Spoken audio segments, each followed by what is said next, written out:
હા જુઓ પાણી એ વિરમગામ નગરપાલિકાનું ટેન્કર આવ્યું એ પણ પ્રદૂષિત પાણી પીવા લાયક નથી. વિરમગામ નગરપાલિકાનું ટેન્કર હાથી તલાવડી વોર્ડ નંબર 1માં એમાં પણ પાણી ખરાબ આવે ગટર લાઇનનું નળ કનેક્શનમાં. તો આ પીવાનું પાણી ટેન્કર એ તો આવ્યું. હા જુઓ પીળું પાણી પીળું. હા પીવા લાયક પાણી જ નહીં.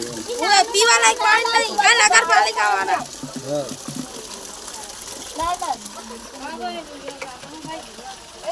અજયભાઈ ભુજવાવાળા તમે ટેન્કર મોકલાવો પણ જુઓ પાણી ટેન્કરમાં પાણી મૂતર જેવું પાણી અમાય તલાવડાનું ભરી લાવો શિખર ક્યાંથી ભરી લાવો તમે હે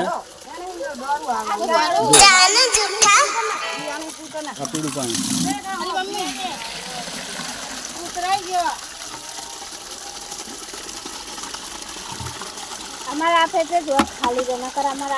નગરપાલિકા વાળા ચીફ મિનિસ્ટરને કે પાણી એક લોટો ભરીને તમે પીવો આમાં. જનતાને આવું પીવડાવવાનું પાણી.